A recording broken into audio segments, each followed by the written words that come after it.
এই যে আমি ডেকি শাক রান্না করবো আলু দিয়া বেগুন দিয়া। তো আর ডেকি শাকটার মধ্যে একটু হলুদ লবণ মাইটা লাগছি, সেটা আলু লাগাই দিলাম। আলুটা ভাজা পাওয়া দিলাম।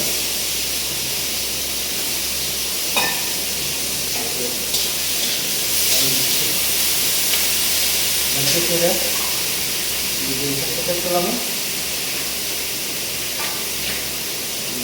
রসুন টসুন দিলাম না, আমি পাঁচফোড়ন দেওয়া টমেটো বা কালো জিরা দেওয়া বেশি করে দেওয়া যায়, রামধনি দেওয়া যায়, রামধনি করে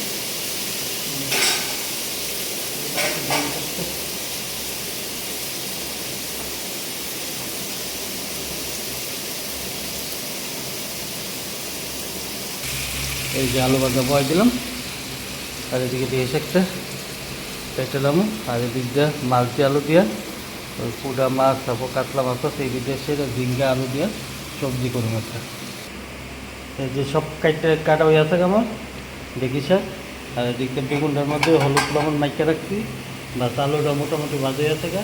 এবার নামায় সেটা বাস বেগুনটা দিয়ে দেবো। এই যে আলু ভাজা হয়ে গেছে গা, এবার বেগুনটা দিচ্ছি, বেগুনটা ভাজতে লেগেছি। বেগুনটা ভাজা হয়ে গেলে কি সম্বাদ দিয়ে দেবো। যে বেগুন ভাজা হয়েছে, বেগুন ভাজা এখন নামাইলাম। এই যে আমি তেজপাতা শুকনো লঙ্কা দিয়ে দিচ্ছি, এই যে পাঁচফোড়ন রইলে শাকটা দিয়ে দেবো। এই যে মাছ ভাজা পাওয়া গেছে, এই যে একটু হলুদ কাঁচা লঙ্কা লবণ দিয়ে দিচ্ছি, বাস এবার শাকটা আস্তে আস্তে হয়ে গেছে। তারপর বেগুন আলু দিয়ে নামাইলাম। মাছ ভাজা হয়ে গেছে গা, এদিকে নামাইলে একটু দিয়ে মানে দিয়ে নামাইলাম।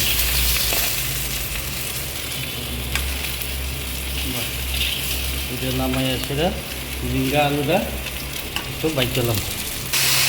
এই যে ঝিঙ্গা আলুটা দিয়ে দিচ্ছি মাছটি ভাজা হওয়ার পরে,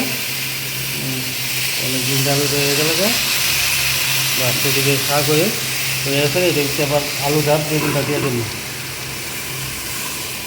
বাস এই যে আলু ভাজা আর বেগুন ভাজাটা দিয়ে দিলাম শাকের মধ্যে।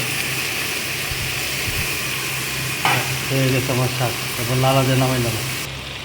একদিন ঝিঙ্গা আলুটা মোটামুটি ভাজা হয়ে আছে, ভাজা বলতে ঝিঙ্গাটার থেকে জল একটা সিদ্ধ হয়ে থাকে, জল সিদ্ধ হয়ে আছে। এদিকে তো মাছটা রাখছি, আর এদিকে মশলা ডালে লিখি পাঁচফোড়ন দিয়ে সম্বাদ দিয়ে দেবো বা কাইলা জিরা দিয়ে দেখাইতেছি। আর এদিকে শাক হয়ে গেছে, এই যে ডেকে শাকটা আলু বেগুন দিয়ে করলাম। দেখতে তো খুব সুন্দর হয়েছে, আবার খাইতে জানি কেমন লাগবো। এই যে শেষ পর্যন্ত কালি জিরে লইলাম, সম্বাদ দিতাম। এই যে কালি জিরা সম্বাদ দিয়ে দিলাম। তারপর এদিকে মশলাটারে একটু জল দিয়ে গুলে রাখছিলাম, এই দিয়ে দেবো।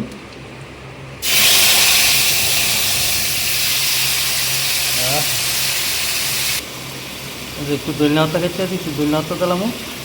মশলাটা কষে গেছে গা, তেল তেল বেড়ে গেছে গা, দিলাম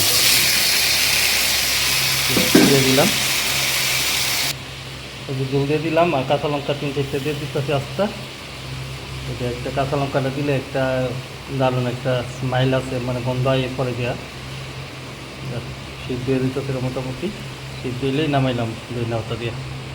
ঠিক আছে, ধনিয়া পাতা একটা রাখছি। এই যে হয়ে গেছে, ধনিয়া পাতাটা দিয়ে সেটা নামাইলাম। বাস কালারটা কত সুন্দর হয়েছে। সবাই লাইক কমেন্ট শেয়ার করেন, ভিডিওটি সাবস্ক্রাইব করেন ইউটিউব চ্যানেলে, আর ফেসবুকে ফলো করেন। এইটাই কালারটা কত সুন্দর হয়েছে, দারুণ।